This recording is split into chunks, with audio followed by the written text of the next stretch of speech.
Hello everyone, અહીં આપેલ Roman અંકને આપણે સૌપ્રથમ એના સ્થાન કિંમત પ્રમાણે લખી લઈશું. કયો રોમન અંક આપ્યો છે? 247. તો 247ની સ્થાન કિંમત પ્રમાણે એટલે 2ની સ્થાન કિંમત પ્રમાણે 200 વત્તા 4ની સ્થાન કિંમત પ્રમાણે 40 અને 7ની સ્થાન કિંમત પ્રમાણે 7 થશે. હવે 200 માટેનો રોમન અંક શું છે એ તમને આવડતો હોવો જોઈએ. તો જુઓ, 100 માટે છે સી,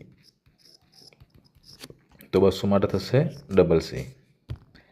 હવે તમને 40નો ના ફાવતો હોય તો 50નો આવડતો હોય તો 50 પરથી તમારે 40 બનાવવા હોય તો 40 બનાવવા માટે શું કરીએ તો 50માંથી 10 બાદ કરી દઈએ છીએ.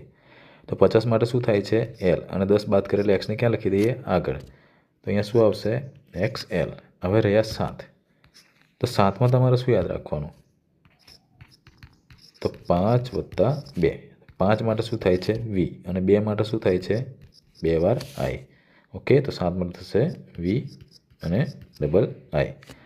હવે આ ક્યાં છે? તો કે option number D, double C XL V double આઈ.